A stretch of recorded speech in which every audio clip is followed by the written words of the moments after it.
고린도전서 1장 1절에서 3절 말씀만 우리가 보겠습니다. 다 같이 일어서셔서 오늘 말씀을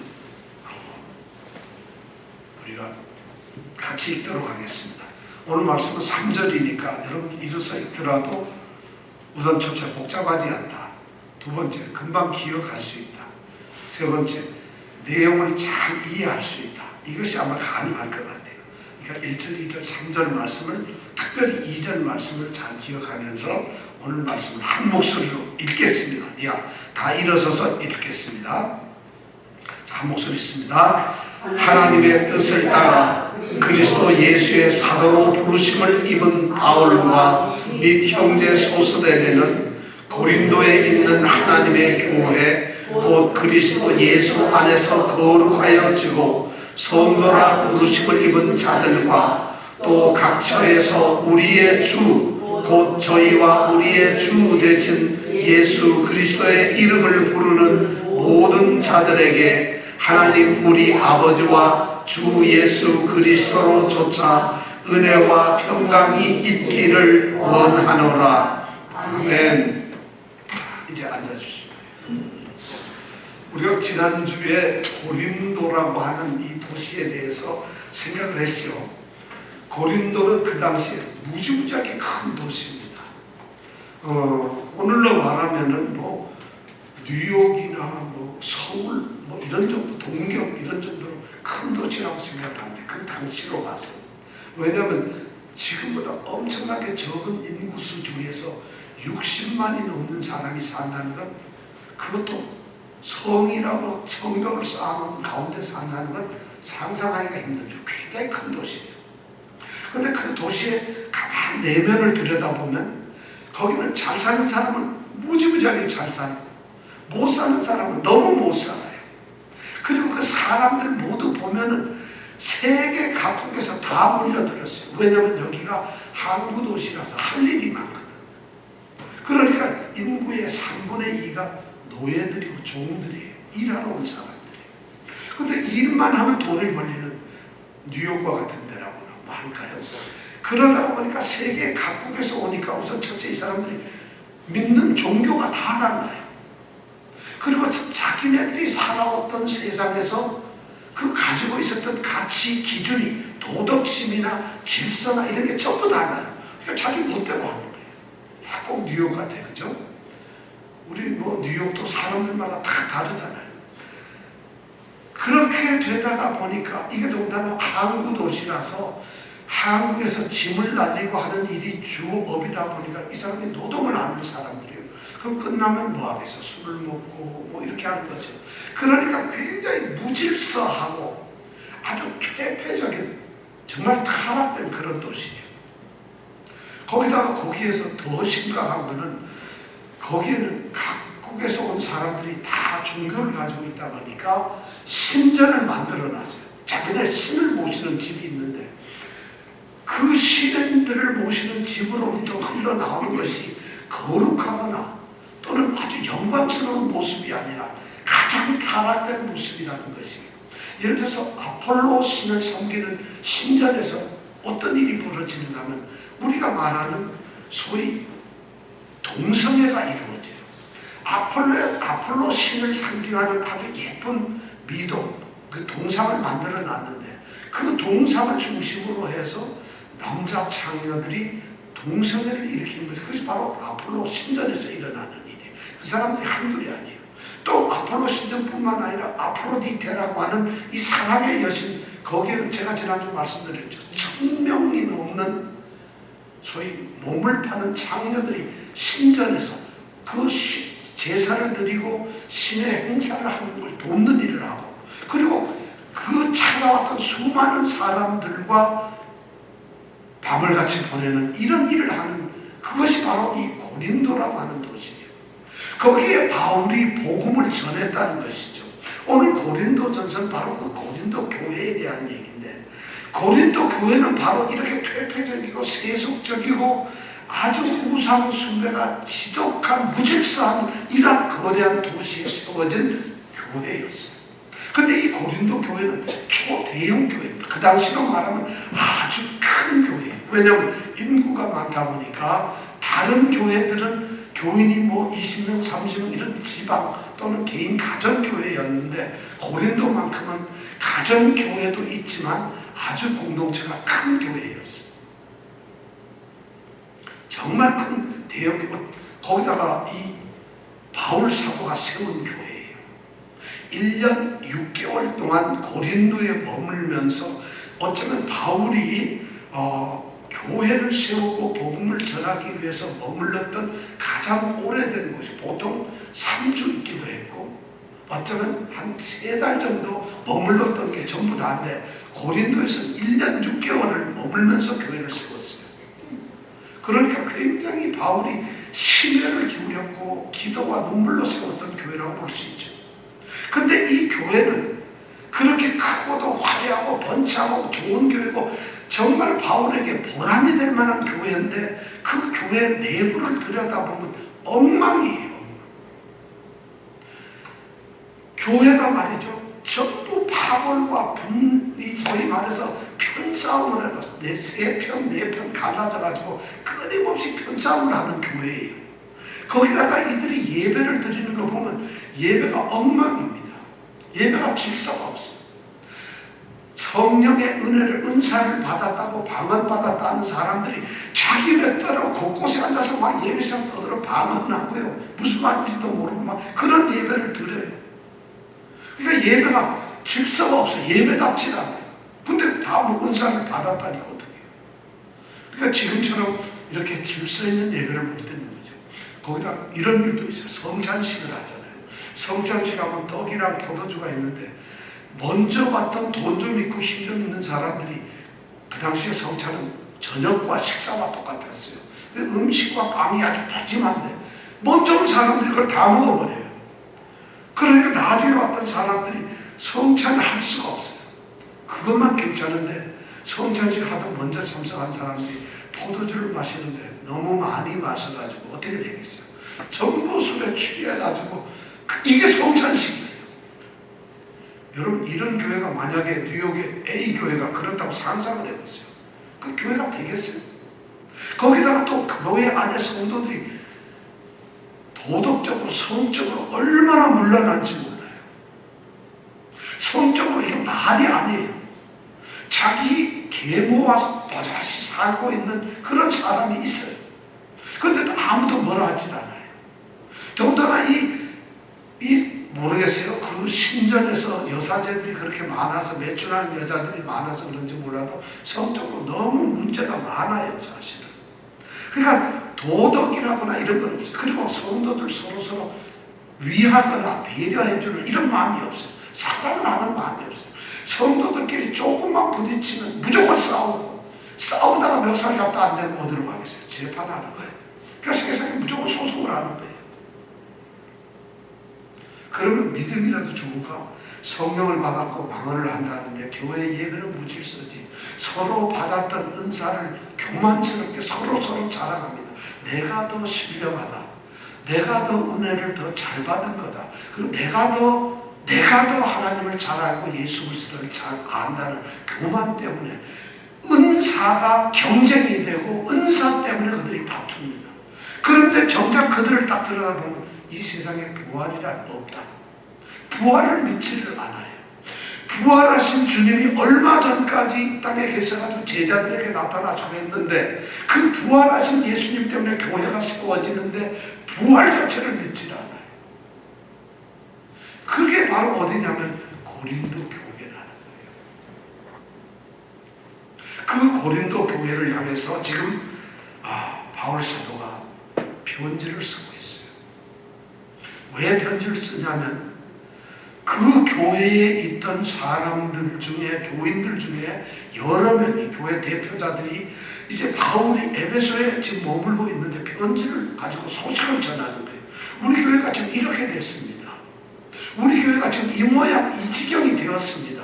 그러니까 선생님께서 오셔가지고 교회를 세우신 선생님이 오셔서 해결을 좀 해달라는 것이에요.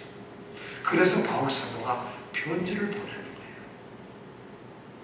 그 편지가 바로 고린도 전서고 고린도 후서입니다. 여러분, 바울의 마음이 어떨까요? 이 1년 6개월을 거기서 머물면서 세웠던 교회예요. 그런데 그 교회를 세우고 교회가 막 사람들이 늘어나고 요새 말로 부흥이 되니까 너무 바울이 기뻤잖아요. 그래서 바울이 거기를 떠났어요. 고린도를 떠나서 이제 안디옥으로 갔다가 에베소로 다시 다니고 있는데 편지가 온 거예요. 소식이 전해진 거예요. 겨우 지난 지 3년 정도 지났는데, 교회를 세운 지 3년 정도 지난 교회가 이렇게 엉망이라는 거예요. 그런 교회를 향해서 바울서는 바도가제 편지를 부르는데, 이 편지에 오늘 1장 1절부터 3절이 그 교회를 향해서 편지를 쓰면서 인사말을 쓴 것이 바로 오늘 1절, 2절, 3절의 말씀이에요. 그 당시에는 편지를 쓰면은 대략 편지 형식이 딱 정해졌어요. 요즘 같으면은 뭐 사랑하는 친애하는 뭐 어떻게 이렇게 쓸 텐데, 그 당시에는 누가 편지를 쓰고 있는가, 이걸 처음 했어요. 두 번째는 누구에게 편지를 쓰는가, 그리고 세 번째는 그들을 향해서 인사하는 것. 이게 편지의 형식이에요. 지금 바울 사도는 철저하게 그 형식에 의해서 편지를 쓰고 있는 사람을 소개합니다. 하나님의 뜻을 따라 그리스도 예수의 사도로 부르심 입은 바울과 및 형제 소스데네가 편지를 쓰고 있다고 얘기를 합니다. 바울과 소스데네가 지금 편지를 쓰고 있다는 것이에요. 그러니까 아마 바울이 편지를 이렇게 불러주면 소스데네가 그걸 베껴서 아마 보내는 것 같아요. 그래서 두 사람의 이름이 나와요. 물론 바울 곁에는 많은 사람들이 있지만, 그런데도 소스데네라고 하는 사람의 이름이 이 편지에 들어갑니다. 대단한 거죠. 성경에 이름이 올라가요. 저는 뭐 이제 성경에 이름이 올라갈 일도 없고, 우리가 정말 이런 이름이 기록이 될까요? 근데 소스데네가 이름이 올라가요. 그리고 소스데네는 상당히 믿음이 좋고 바울 사도를 잘 도왔던 사람이겠죠. 그래서 바울은 자신을 소개합니다. 편지 쓰는 자신을 뭐라고 하느냐면 사도라고 말을 하고 있어요. 사도. 여러분, 사도 다 알죠? 사도. 베드로는 사도일까요? 아닐까요? 베드로는 사도예요. 그러면 요한은 사도일까요? 아닐까요?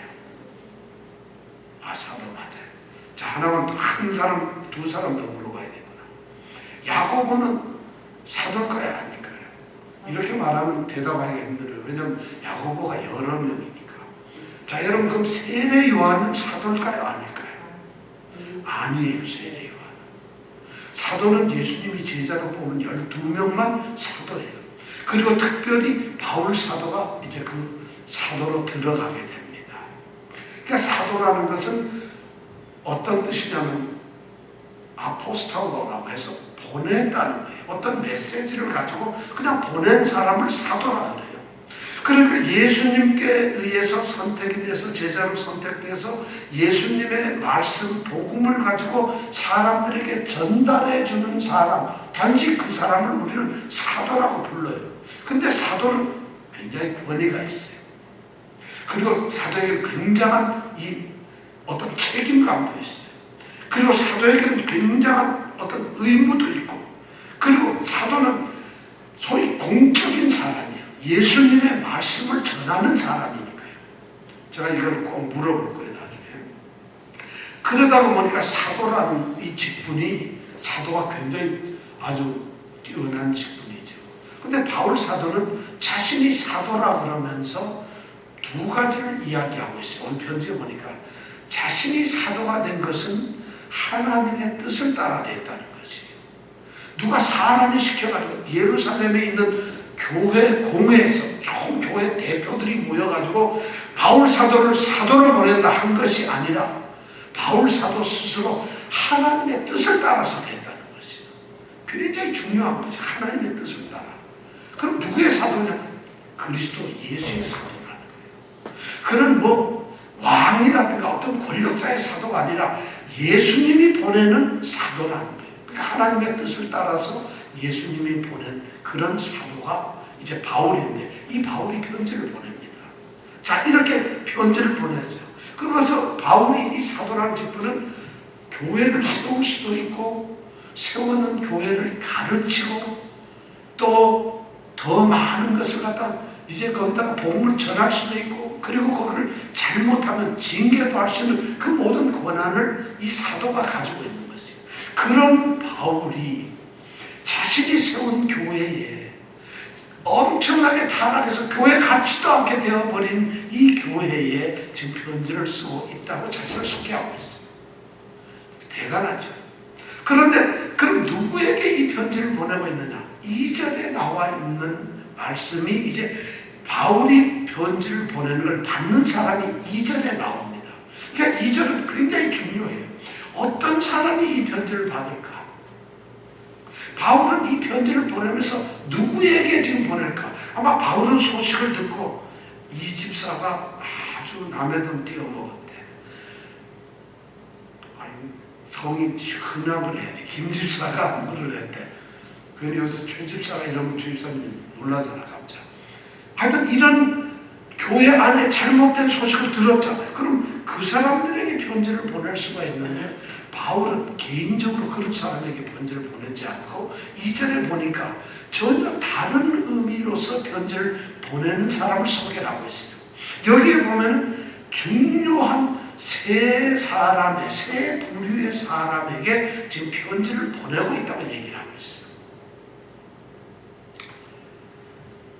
한번 2절을 우리 같이 읽어볼까요? 자, 세 사람이, 세 부류가 어떤 사람들인가 한번 생각하면서 어떤 사람이 이 바울의 고린도 편지를 받을까? 자, 2절 같이 읽습니다. 시작. 고린도에 있는 하나님의 교회, 곧 그리스도 예수 안에서 거룩하여 지고 성도라 부르심을 입은 자들과 또 각처에서 우리의 주 곧 저희와 우리의 주 되신 예수 그리스도의 이름을 부르는 모든 자들에게. 자, 우리 한국말을 한국 성경으로 지금 한 번 읽고 두 번 읽었어요.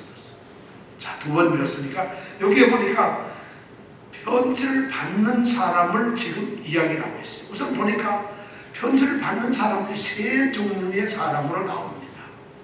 근데 그 세 종류의 사람을 가만히 보면 이것이 어떤 사람을 이야기하는 것도, 그러니까 어떤 특정한 사람을 이야기하는 것이 아니라 아주 중요한 무리들을 이야기하고 있어요. 굉장히 의미 있는 이야기로 그들을 부르고 있어요. 그래서 가만히 보니까 이게 아하, 교회로 편지를 보내고 있구나 하는 걸 우리로 알게 해요. 지금 고린도전서는 교회로 보내고 있는 편지예요. 사람에게 보내는 편지가 아니에요. 근데 교회로 보내는 편지이니까 이 2절 말씀을 가만히 보면 우리는 그럼 바울이 말하는 교회는 어떤 교회인가? 바울은 교회를 뭐라고 생각을 하고 있는가? 그리고 바울은 온 세상의 사람들이 교회의 의미를 제대로 알아야 되겠다고 해서 의도적으로 여기에 교회가 무엇인가를 알려주면서 이 편지를 쓰고 있다는 거예요. 자, 첫 번째 바울이 이야기하는 것은 2절 처음에 나오는 말이에요. 고린도에 있는 하나님의 교회에다가 편지를 합니다. 어디다 간다고요? 시작. 네, 요 말을 전부 기억을 해요. 고린도에 있는 하나님의 교회에다가 편지를 한다는 거예요. 여기서 중요한 단어는 교회라는 단어예요. 교회의 편지라고 있어요. 여러분, 교회 그러니까 우리는 오늘날 교회 이러면 어떤 생각이 드나요? 교회는 뭘까요? 오늘날 교회가 뭘까요? 아, 십자가 달아놓은 그 예배당 있는데 곳곳에 밤에 보면 십자가밖에 안 보여요. 교회가 너무 많아요. 지하실에도 2층에도 상가에도 옆에 있는데 교회가 또 옆에 있고, 교회 하면 우리는 그런 걸 생각하잖아요. 이 당시에 교회라는 개념도 사실 그런 개념이었어요. 그 당시에 이 교회라는 게 우리 기독교에서만 쓰는 말이 아니었어요.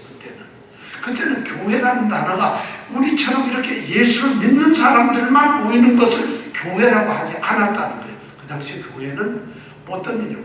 세상적으로 좀 세상에서도 교회라는 말을 썼어요.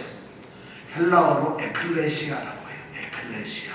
이 에클레시아라는 단어는 예를 들어서 정부나 또는 기관, 이 지방 이제 정부 단체에서 어떤 공공의 목적을 위해서 뭘 좀 회의라고 토론하고 의논하고 결정하기 위해서 모이는 회의, 그게 바로 교회였어요. 에클레시아였어요. 그러니까 누구나가 모이면 교회가 되는 거예요. 에클레시아가 되는 거예요. 그래서 사람들이 뭐 이번에 데모 좀 하자 그러면 싹 모이면 그걸 교회라고 불렀어요. 물론 우리나라 번역이 교회고 헬라어로는 에클레시아라고 불렀다는 거예요. 아, 저기에도 에클레시아가 있구나, 여기에도 에클레시아가 있구나, 이렇게 에클레시아라고 그냥 불렀던 거예요. 에클레시아라는 말 자체가 말 뜻이 바로 불러서 모았다는 거예요. 그런 의미로 그냥 쓰는 거예요. 그러니까 모이는 자체가 그냥 에클레시아였어요. 성경에도 보면 그렇게 모인 그 모임을 이 에클레시아, 교회로 부른 데가 있어요. 사실 그런 말이 나와요. 그런데 그런 교회들이 곳곳에 많잖아요. 지금 고린도에 보면은 그런 교회가 한두 개가 아니에요. 모든 신전들이, 그 신전들 앞에서 사람들이 모여 그 신을 섬기는 사람들이 모이면 다 교회가 돼버려요. 그러니까 바울 사도는 여기에다가 그냥 교회를 하지 않고 중요한 말을 하나 넣습니다. 그게 뭐냐면 하나님의 교회라. 이 하나님이라는 말을 거기다 넣어서 고린도에 있는 하나님의 교회라. 이 교회가 사람들이 모여 있는 것이지만 어떻게, 왜, 무엇을 위해서 모였는가 하는 걸 알려주기 위해서 하나님의 교회라는 것을 쓰고 있어요. 그러니까 교회는 하나님이라는 말을 하나님의 교회라는 말을 쓰게 되는 것은 한 뭐 두 가지 의미가 있어요. 첫째는 세상의 다른 계모임, 여고 동창회 모임, 뭐 이런 그런 모임과 구별을 하기 위해서 하나님의 교회다, 하나님의 모임이다, 이렇게 말했다는 거예요. 그러니까 우리는 지금 어디에 와 있냐면 세상 동창회에 와 있는 게 아니에요. 굉장히 중요한 얘기예요. 우리가 지금 사람들 모여있는 그런 데 와 있는 게 아니에요. 우리는 사람들이 만나고 무슨 돈을 벌고 무슨 일을 만들고 선거를 하고 무슨 이러기 위해서 우리가 모여있는 것이 아니라 하나님의 교회에 모여있다는 것이에요. 이런 것을 구별하기 위해서 바울사도는 하나님의 교회라고 했어요. 그리고 두 번째, 바울사도가 이 하나님의 교회라고 말을 했을 때는 바울사도에게는 매우 뚜렷한 게 있어요. 고린도에 지금 방탕하고 교회라고 하는 곳에 모여가지고 교회를 만들고 있는 그 많은 성도들을 향해서 지금 너무 많이 아픈 거예요. 너희들이 누군지 아냐? 하나님의 교회라는 거예요. 너희들이 예배를 드리는데 예배 질서 없이 마음대로 하고 있어. 교회 안에 와서 앉아있는데 했던 교회 문에 들어오기 전에서 했던 그들의 행동을 보면 도저히 하나님의 교회에 올 사람들이 아닌 그런 사람들을 향해서 너희들은 지금 하나님의 교회에 와 있다는 거예요. 하나님의 교회에 와 있다. 오늘 교회의 가장 심각한 위기가 뭐냐면 마음속에 하나님의 교회라는 생각이 없어요. 교회가 하나님의 교회라는 것이 없어지면 아무것도 아니에요. 근데 교회 오면서도 오늘 누구 만나러 가야지. 내가 그 집사님한테 뭘 안 준 게 있는데 그것 좀 갖다 주러 가야지. 이건 하나님의 교회가 아니에요. 오늘 누구를 만나러 간다? 오늘 누구 무슨 회의가, 오늘 재직교 회의가 있는데 가야지. 오늘 장로 안수식이 있는데 가야지. 오늘 뭐 새로운 뭐 행사가 있나? 이건 교회가 아니에요. 하나님이라는 말이 들어가야 됩니다. 하나님의 교회라는 거예요. 지금 고린도 교회를 향해서, 그렇게 타락한 사람들을 향해서 바울이 쓰는 말은 하나님의 교회에 너희들이 교회 회원이라는 것이에요. 우리가 평생 신앙생활하면서 여러분들에게 저는 부탁합니다. 아니, 바울은 우리에게 지금 호소하고 있어요. 하나님의 교회를 잊지 마십시오. 하나님의 교회를, 교회 나올 때 나는 오늘 하나님의 교회를 가고 있다, 그런 거예요. 그 다음에 두 번째, 이 하나님이라는 말을 쓴 이유를 가만히 생각해 보면 이 교회는 오늘 갑자기 생긴 게 아니에요. 바울이 세웠던 교회도 아니고, 그리고 지금 바울이 예수님이 세우라 해서 세운 이런 교회가 아니라 하나님의 교회라는 말 속에는 창세부터 구약시대부터 구원의 역사 속에서 이미 하나님이 세워왔던, 그리고 오늘도 세우고 있고 앞으로도 세우실 하나님의 교회라는 의미예요.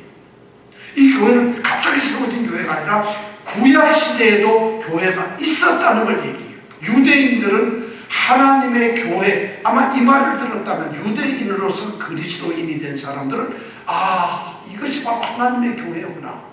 내가 이스라엘 백성으로서 하나님의 백성이었는데 이제는 그리스도인으로서 또 다른 하나님의 백성이 되는구나. 내가 유대인으로서 하나님의 백성이 아니라 그리스도인으로서 하나님의 백성이 되는구나 하는 그런 것을 심어주고 있다는 것이에요. 그러니까 굉장히 중요한 거예요. 하나님의 백성이라는 것이에요. 구약에는요, 보세요. 구약에 이 교회 이스라엘 백성들이 이제 모이잖아요. 이스라엘 백성들 전체를 뭐라 부르냐면 구약에서 히브리어로 칼이라 그래요. 칼. 히브리 말로 칼이라 그러는데 그 말을 신약시대 헬라말로 번역을 했더니 에클레시아. 칼과 에클레시아는 같은 말이 되었다는 것이에요. 그렇다면 칼이라는 말도 구약에서는 교회라는 말로 쓰였다는 거예요. 근데 구약에 보면은 너무나 많은 이 칼이라는 단어가 있는데 거기에 보면 이스라엘 백성들이 모두 모이는 것, 이스라엘 백성들이 하나님 앞에 모이는 총회, 이스라엘 백성들의 모임, 이스라엘 백성들이 하나님의 부름을 받는 것, 1년에 3번 하나님의 백성 남자들이 하나님을 뵈러 나오는 것, 이 모든 것을 칼이라고 불렀어요. 그 얘기는 뭐냐? 구약에는 이스라엘 백성 자체가 그 백성의 모임이 교회라는 것이에요. 그리고 그 모임이 하나님의 교회라는 거예요. 그러면 이 하나님은 구약서부터 있었던 그 하나님의 백성을 신약시대에 와서 고린도에 있는 교회도 역시 내 백성으로 하는 역사를 가진 그런 교회라는 말이에요. 그러니까 우리 교회가 그냥 내가 우리 교회는 창립 20주년 됐어요. 50주년 됐어요. 그런 의미가 아니라는 것이에요. 이 하나님의 교회는 하나님이 에덴 동산에서부터 아담과 하와를 통해서 교회를 만드셨다고 그때부터 역사가 이루어진 그런 교회라는 것이에요. 얼마나 위대한 교회예요. 바로 그런 교회에 여러분들이 소속이 되었다는 거예요. 아마 유대인으로서 유대교를 믿지 않고 그리스도교를 믿고 기독교를 믿는 유대인은 내가 이스라엘 백성이고 유대 백성인데 이제는 그리스도 백성으로서 내가 하나님의 교회에 속해 있구나. 그리고 세상에서 이방인으로서 살던 사람은 이제 내가 드디어 유대인들이 말하는 그 하나님 창조자 하나님의 백성이 되었구나 하는 의미를 주고 있다는 것이에요. 그러니까 우리가 교회 대충 얘기할 수가 없어요. 바울 사도가 지금 여기다가 그리스도 고린도에 있는 하나님의 교회라는 말을 썼을 때 그냥 쓴 게 아니에요. 생각을 해보세요. 고린도라고 하는 단어, 하나님의 교회라는 단어, 이 두 단어가 이 문장에 들어와 있는데 한번 비교해보세요. 고린도, 이거 냄새 풀풀 나고 썩었고 타락하고 형편없는 그런 의미를 나타내는 게 고린도예요. 그런데 그 고린도에 있는 하나님의 교회는 하나님의 교회가 얼마나 존귀한 것이에요. 그런 곳에 하나님의 교회가 있다는 것은 고린도 백성들에게 너희들은 지금 고린도에 살고 있지만 하나님의 교회에 있다는 것, 이걸 말씀하기 위해서 바울 사도는 편지의 첫 번째 받는 사람들에게 너희는 바로 고린도에 있는 하나님의 교회다 이 말을 하는 것이에요. 이것이 오늘날에도 똑같이 통용되는 교회라는 것입니다. 자, 교회는 그런 것이에요. 그러면 하나님의 교회라는 것은 하나님이 그들을 선택했던 것이에요. 여기 중요한 것은 하나님의 교회라는 말은 교회를 내가 선택한 거예요. 아니라는 거예요. 우리 이정근 집사님이 나 교회 선택해서 나가야지, 그게 아니라는 거예요. 우리가 교회를 나가면 하나님이 우리를 선택을 했다는 것이에요. 하나님이, 아까 우리가 대열이 문답 읽었잖아요. 유형교회, 무형교회에 대해서 우리가 읽었고 유효한 부르심이라는 것도 읽었어요. 하나님이 우리를 선택해서 우리를 부르셨기 때문에 우리가 교회가 된 거예요. 이스라엘 백성이 우리가 하나님을 섬겨야지 했던 게 아니라 하나님이 그들을 부르셔서 나는 너의 하나님이 되고 너희들은 내 백성이 된다고 하나님이 부르신 거예요. 오늘 교회가 똑같은 거예요. 우리에게 가장 잘못이 있다면 우리가 교회를 선택하고 우리가 하나님을 선택한 것처럼 착각을 하고 있어요. 그렇게 되면 난 하나님을 내가 선택했으니까 버릴 수가 있어요. 그러나 그 존귀하신 하나님이 나를 선택을 해서 불렀다면 이건 감사밖에 할 게 없어요. 이건 찬양밖에 할 게 없어요. 정말 하나님을 아는 사람이라면 그럴 수밖에 없어요. 근데 하나님을 모르는 그냥 동네 아저씨 아줌마들 하나님 불러서 알았어. 근데 어쩌란 말이야. 하나님을 모르기 때문에 그래요. 그래서 우리가 하나님을 아는 것이 중요하고 성경 공부를 하는 것이 중요하고 하나님이 나에게 어떤 분이라는 걸 아는 것이 중요하다는 것이에요. 그걸 알게 되면 우리는 우리 교회가 어떤 교회라는 걸 알게 돼요. 그래서 하나님의 교회는 하나님이 나를 선택했고 나를 부르셨고 나는 하나님께 속해 있는 사람이 되었어요. 그전까지는 내 소속이 나눔의 집에 소속이었는데 하나님께 소속된 존재들이에요. 어디에 있어도 우리는 하나님의 교회 소속이란 하나님께 소속되어 있는 사람들이에요.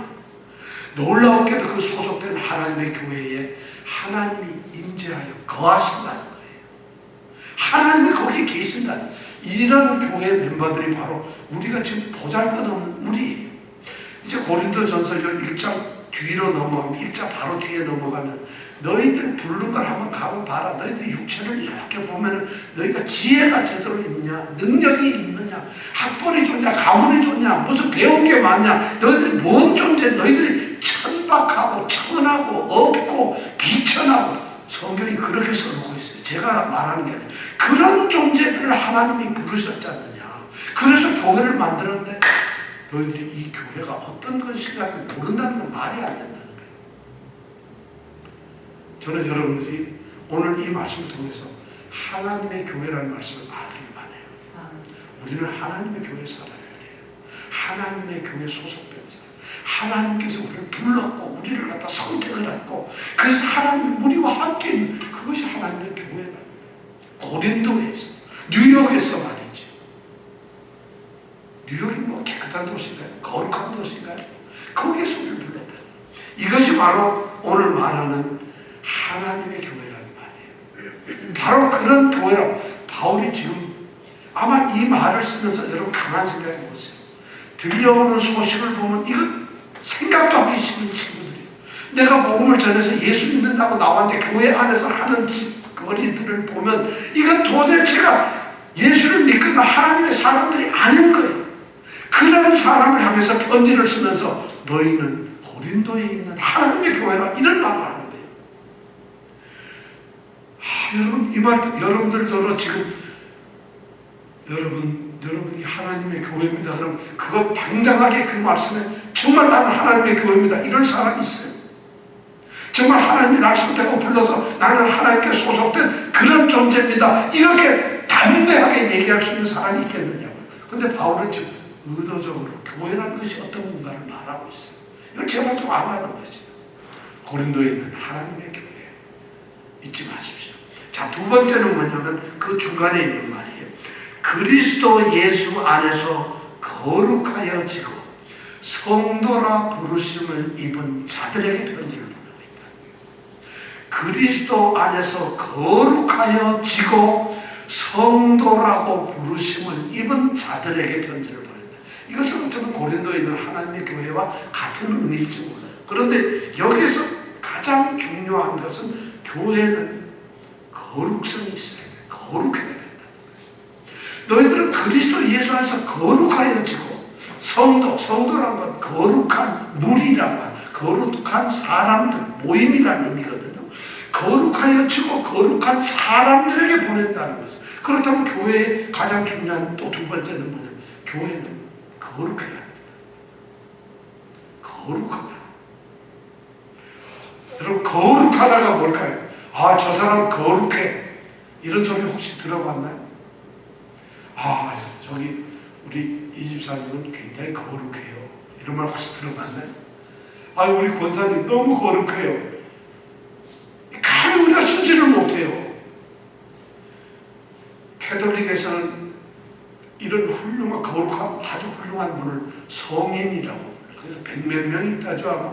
성인, 그래서 추전해서 성인하면 성인 반열에 올라가면 그 성인을 위해서 기도하고 성인이 나를 위해서 기도하는 이런 제도가 있어요. 그만큼 거룩이라는 게 중요하죠.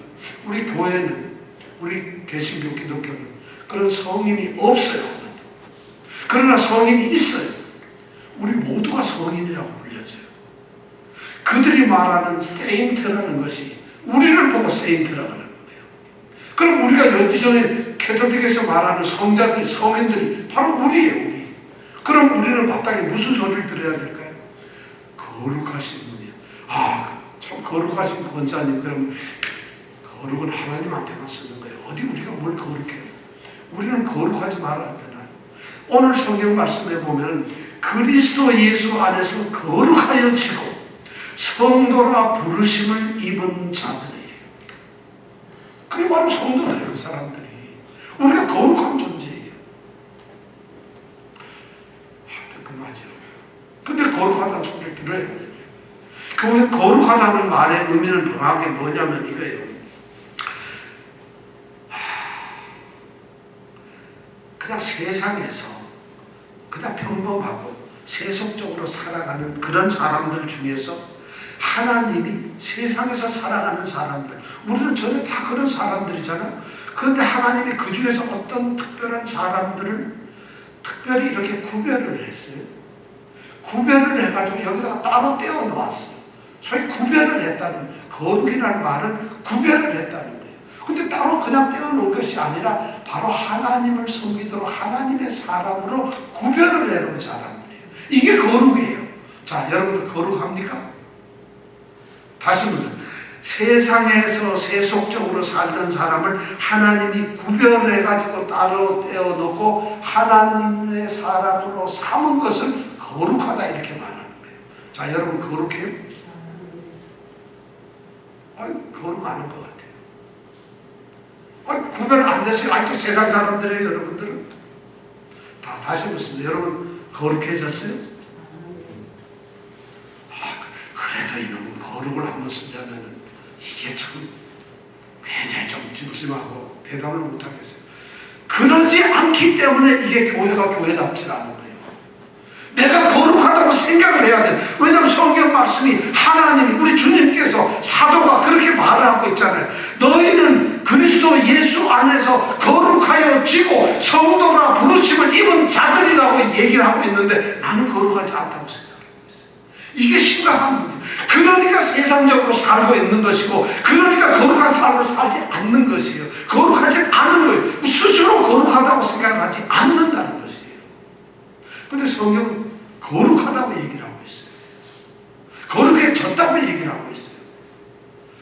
교회의 가장 위기가 뭐냐면 스스로 그걸 모르는 것이에요. 내가 사법고시를 봐가지고 판사가 됐는데 나는 아직도 판사가 아닌 줄로 생각하고 있어요. 내가 사업을 해서 돈을 엄청나게 벌어서 내 재산이 1억 달러가 넘었는데 아직도 나는 주급 25불을 받는 사람으로 생각을 하고 있다는 것이에요. 아니잖아요. 성경은 우리에게 분명히 말을 하고 있어요. 그리스도 예수 안에서 거룩하여졌다. 저는 여러분들이 이 거룩에 자신감을 가지시기 바랍니다.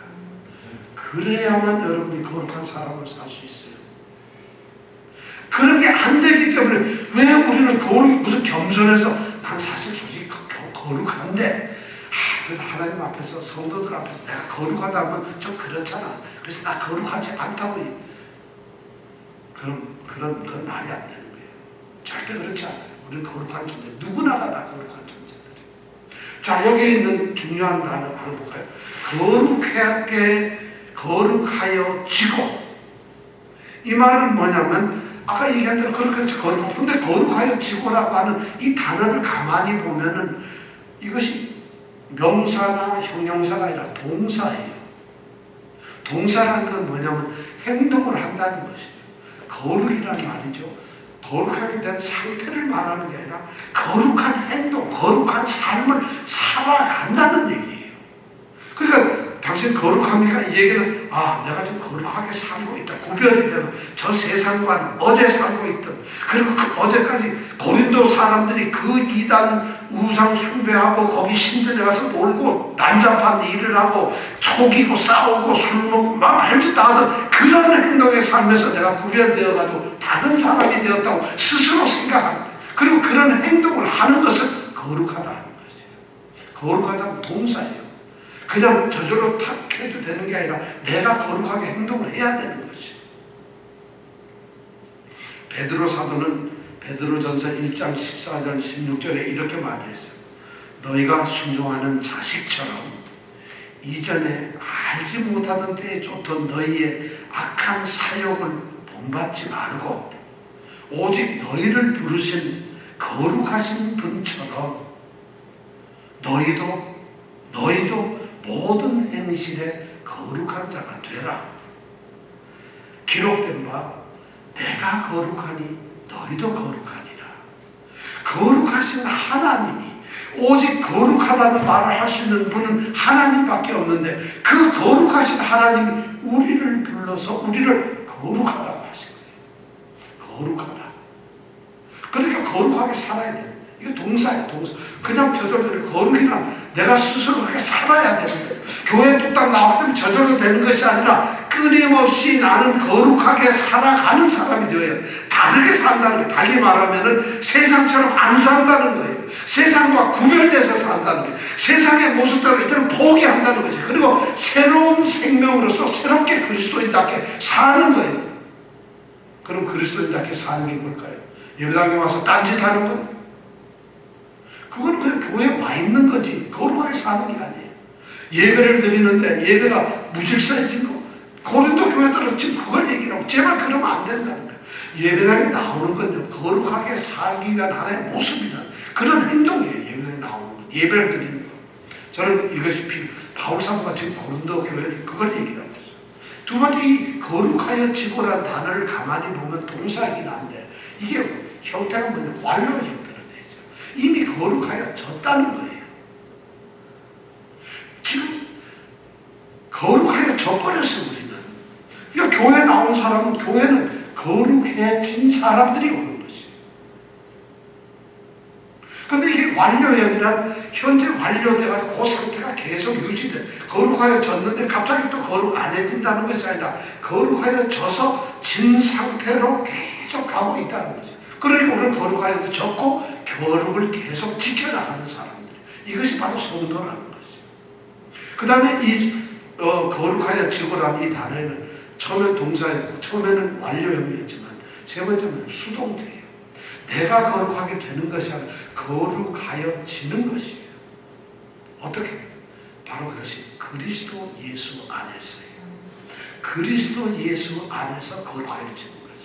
그럼 그리스도 예수 안에서 거룩해지고 싶은 분, 자, 우리 여러분들에게 묻겠습니다. 여러분들 그리스도 예수 안에서 거룩해졌습니까?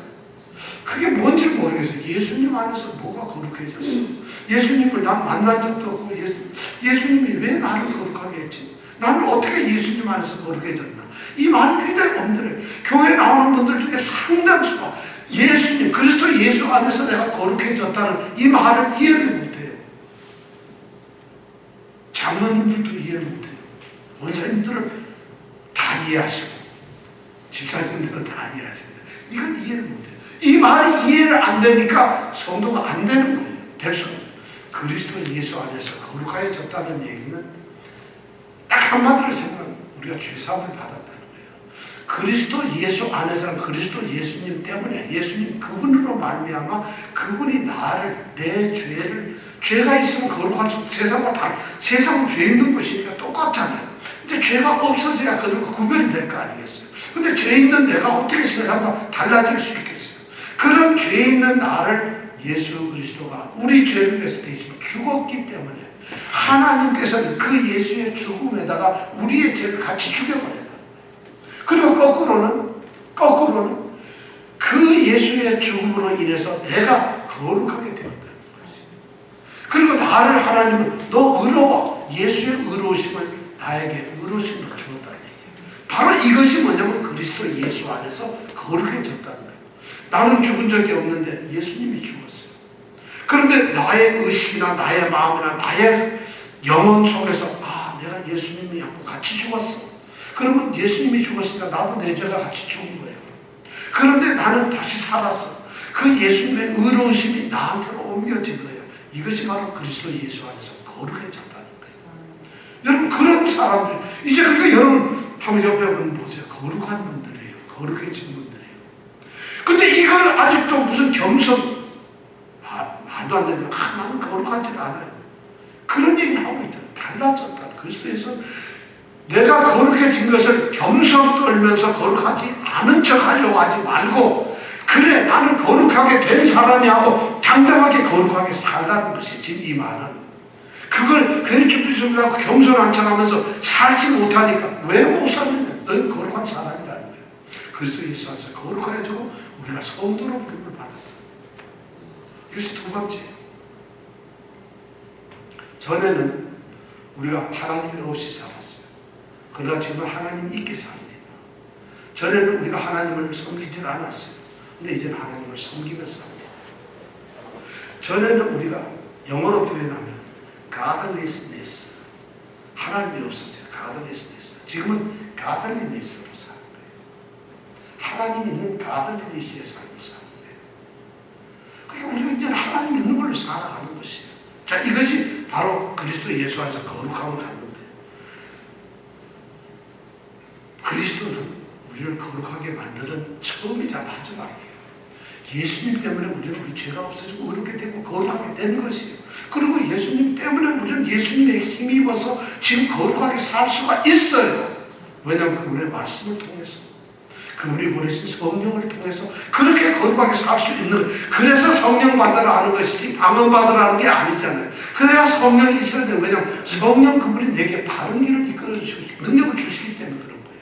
그래서 거룩하게 살아가는, 이것이 바로 두 번째 고린도 교회에 보내는 바울의 심정이에요. 너희들 거룩하다는 걸 기억하라는 거예요. 너희들 왜 그렇게 정말 시궁창에 사는 사람, 옛날 사람처럼 그래 죄에서 사느냐? 너희들은 거룩하여졌다. 그리고 지금 현재 거룩한 상태에 있고 거룩하게 살아야 될 의무가 있는 사람들, 그렇게 살아야 된다. 그게 너희들의 본분이라는 것이에요. 그게 바로 교회라는 것이에요. 교회는 바로 거룩한 자들의 모임입니다. 그런데 궁금한 게 있어요. 어떻게 바울은 저렇게 형편없이 된 사람을, 세상에 가장 지저분하고 더럽고 추하고 죄악스러운 그들을 성도라고 부를 수 있을까요? 그들을 교회라고 부를 수 있을까요? 여러분, 저는 이게 납득이 안 돼요. 고린도에 있는 이 엑스망나니들아, 뭐 이렇게 불러야 되는 거 아니겠어요? 고린도에 있는 이 당장 뭐 죽을 이렇게 얘기를 해야 되잖아요. 왜냐하면 고린도 받은 편지를 보니까 지금 형편없는 사람들이잖아요. 그럼 바울은 그렇게 불러야 될 거 아니겠어요? 그런데 바울은 그들을 향해서 고린도에 있는 하나님의 교회로 그리스도 예수 안에서 거룩하여지고 성도라고 부르심을 입은 자들이라고 이렇게 부르고 편지를 하고 있다는 거예요. 격려를 하기 위해서 이렇게 썼을까요? 아니, 하나님의 교회 성도라는 이름을 격려 차원에서 아무렇게나 막 써도 되는 말일까요? 아닙니다. 이건 격려를 하기 위해서 그런 게 아니에요. 그들 기분 좋게 하기 위해서 그런 거 아니에요. 그들이 제발 그렇게 살라고 이런 것도 아니에요. 실제 그들은 성도예요. 우리는 우리 죄성이 없어지질 않기 때문에 역시 죄인으로 있어요. 우리가 거룩하게 살지 않기 때문에 우리는 거룩하지 않은 거예요. 우리는 거룩하다고 느끼지 않기 때문에 우리는 거룩하지 않은 거예요. 우리가 생각할 것은 이 거룩이란 우리가 거룩하게 되어 있는 상태이자 becoming 되는 거예요. 거룩하게 되어가는 거예요. 교회는 바로 그런 거예요. 거룩한 존재들이 빙된 상태의 존재들이 있는 곳이고 그들이 그리스도 예수 안에서 점점 becoming 크리스천이 되는 거예요. 거룩하게 되어가는 거죠. 이걸 우리가 생각하고, 그러니까 그들이 비록 지금은 그런 존재로 있지만 그들은 거룩하여져야만 한다는 것이죠. 그래서 바울 사도는 그들을 향해서 성도라 부르심을 입은 자들이라고 말하는 거예요. 여러분, 우리가 바로 그렇게 거룩해져 가는 성도들입니다. 교회는 거룩해져야 합니다. 거룩해야 합니다. 근데 거룩이라는 말을 저는 별로 쓰고 싶지 않아요. 왜냐하면 거룩이라고 하니까 우리 성도들이 그걸 피부로 와 닿게 절절하게 느끼지 않아요. 그래서 거룩하게 산다, 거룩하다 이 말을 굉장히 부담을 느껴요. 그럼 쉬운 말로 얘기할게요. 여러분, 이전과 다르게 사십시오. 구별되게 사십시오. 옛날 세상에서 살던 거와 다르게 사십시오. 구별되게 사십시오. 그리스도 예수 안에서. 이렇게 말하면 여러분 금방 이해가 갈까요? 세상에 하던 짓 하지 마세요. 그전에는 예를 들어서 악한 일에 스스로 자기 욕심에 교만에 탐욕에 자기도 모르게 빠졌다면 이제는 여러분들 내가 다르게 살아야 된다는 걸 의식하십시오. 이제부터 아침에 일어나면 여러분들은 뉴욕에 있는 하나님의 교회다. 그리고 나는 그리스도 예수 안에서 거룩한 존재다. 달라진 존재다. 이걸 기억하시기 바랍니다. 자, 세 번째는 어떤 존재냐면 오늘 2절에 있는 그 제일 끝에 나오는 거예요. 또 각처에서 우리의 주, 곧 저희와 우리의 주 되신 예수 그리스도의 이름을 부르는 모든 자들. 여기 중요한 말이 나와요. 각처에서 우리의 주라는 말이에요. 각처에서라는 말은 온 우주, 모든 지방, 모든 나라, 모든 곳곳이란 말이죠. 모든 곳에서 우리의 주, 여기서 바울이 우리의 주라고 할 때는 아마 편지를 쓰고 있는 바울과 소스데네 둘을 얘기해서 우리의 주라고 했을 거예요. 그러다가 바울은 아차, 이거 잘못 썼구나. 우리의 주가 아니지. 이 주님은 소스데나나 나를 위한 나의 주님이 아니라, 그러니까 말을 금방 바꿨어요. 또 곧 그 주님은, 우리의 주 그님은 누구냐면 곧 저희와 각처에 있는 모든 성도들, 저희와 우리, 자, 편지를 쓰고 있는 우리의 주 되신 예수 그리스도. 말을 바꾸는 거예요, 금방. 그러면 예수님은 누구시냐? 주님이세요. 예수님은 우리의 주님이시고 이 세상 어느 곳에나 있든지 예수님의 이 교회에 소속된 사람은 예수님이 주님이고 그 주님의 이름을 부르는 자들이라는 것이에요. 굉장히 중요한 거예요. 그러니까 교회는 어떤 곳이냐면 예수 그리스도가 주 되심을 고백하는 것이에요. 교회 가장 중요한, 점점점 하나님의 교회도 너무 중요하고 거룩성도 너무 중요하지만 또 못지않게 중요한 건 바울 사도가 교회의 또 다른 관점에서 보면 예수 그리스도가 주님이 되신다는 거예요. 이 말을 우리는 요즘에 들으면 주인 된다. 그러면 우리는 요즘에 주인, 종 또는 주인, 노예 이런 개념이 우리에게 없어요. 그러니까 주인이 된다, 주님이 된다는 개념이 우리에게 별로 닿질 않아요. 그렇다고 해서 뭐 사장님, 종업원 이런 식으로 표현을 하면 주님이라는 개념하고 전혀 맞지 않으니까 그렇게 표현을 할 수가 없어요. 그럼 대통령, 대통령도 없는 데서 욕하는데 그것도 개념에 맞지 않아요. 그런데 이 당시에 바울 사도가 또 각처에서 우리의 주, 곧 저희와 우리의 주 되신 예수 그리스도하고 주 되신 예수 그리스도에서 주라는 말을 썼을 때 이 당시의 사람들은 우리처럼 이렇게 느끼질 않았다는 거예요. 예수 그리스도가 주라는 말을 들었을 때 그들은 가슴속에 엄청난 충격을 받았어요. 왜냐하면 고린도에 살고 있는 고린도의 사람들의 3분의 2가 노예들입니다. 그리고 그 노예를 다스리고 있는 사람들도 로마 군대에서 퇴역한 군인이거나 어느 날 갑자기 돈 많이 번 떼부자들이에요. 그런 사람들이 소위 말해서 잘 사는 사람들이고 대다수의 사람들은 다 노예들이에요. 거의 40만 정도가 노예들이에요. 그러니까 이 고린도 교회를 가득 채우고 있는 상당수의 성도들은 누구냐? 노예들이에요. 말 그대로 노예들이에요. 한국에서 집 나르는 사람, 뭐 이런 사람들이에요. 그런 사람들이 예수를 믿었어요. 근데 그런 사람들의 머릿속에 주인은 누구냐? 로마 황제밖에 없다는 거죠. 왜냐하면 정치적으로 그랬다는 것이죠. 그런데 바울 사도가 오늘 말씀하기를 저희와 우리의 주 되신 예수 그리스도하고 주라는 말, 퀴리오스라고 하는 이 단어를 썼을 때는 성도들, 이 노예의 성도들이 황제보다 더한 주님이 계시는구나. 그분이 바로 예수 그리스도구나. 이렇게 받아들이고 있다는 것이에요. 그것이 바로 주 되신 예수 그리스도예요. 자, 그렇다면 교회가 바로 그런 것이 교회예요. 교회의 가장 특징은 가장 위대한 핵심적인 본질은 예수 그리스도께서 주가 되신다는 것이에요.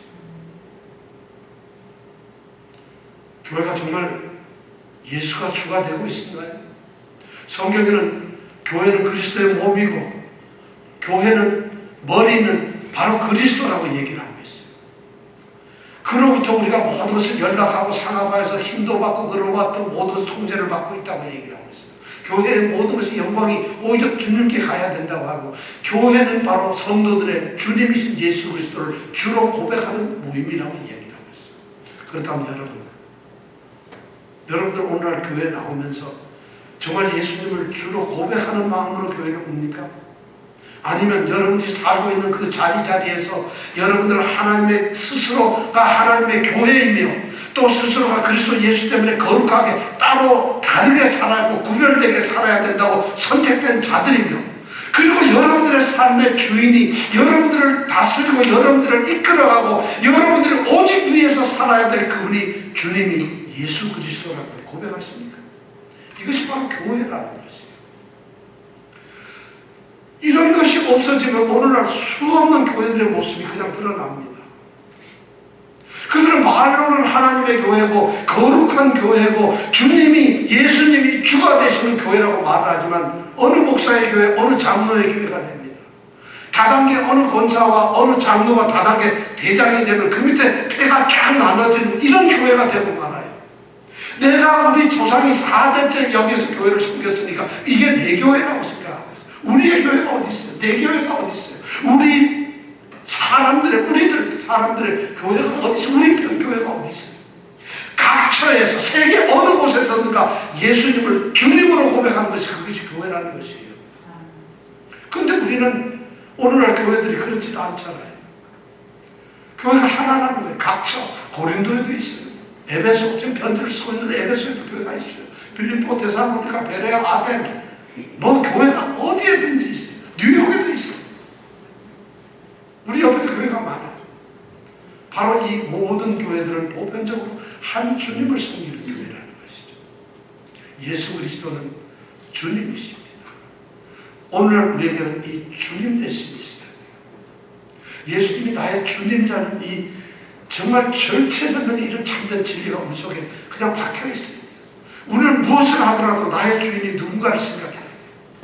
우리는 회사에서 일을 할 때도 또는 가정에서 일을 할 때도 친구를 만날 때도 어느 곳에 있더라도 지금 현재 나의 주인은 예수 그리스도라는 것을 기억해야 돼요. 그래야만 우리가 예수 그리스도를 주 대신으로 고백하는 사람들, 여기서 주 대신 예수 그리스도를 이름을 부르는 자, 이름을 부른다는 게 뭐예요? 그분을 부르는 거예요. 바울은 사도로 부르심을 입었습니다. 우리 성도들은 성도라고 부르심을 입었습니다. 그런데 부르심을 입은 우리들에게 주님은 원하고 계세요. 너희들은 나를 주라고 불러라. 내 이름을 주라고 불러라는 거예요. 부르려야 되는 것이죠. 이것이 바로 교회예요. 결론을 냈습니다. 여러분, 우리가 교회를 통해서 반드시 기억해야 될 것이 있어요. 우리가 어떤 존재인지, 어떤 삶을 사는지 중요하지 않습니다. 그러나 바울 사도는 고린도 교회를 향해서 중요한 세 가지를 던지고 있어요. 고린도에 있는 여러분들은 하나님의 교회입니다. 그리고 고린도에 있는 여러분들은 그리스도 예수 안에서 거룩하여진 성도라고 부름을 받는 자들입니다. 그리고 여러분들은 어디에 있든지 예수 그리스도를 주님이라고 고백하는 사람들입니다. 이것이 바로 교회입니다. 바울은 고린도전서에 그 타락한 교회의 편지를 쓰면서 그들에게 교회가 이것이라는 것을 알려주고 싶어요. 오늘 이 교회의 회복이 우리에게 있기를 원합니다. 기도하겠습니다.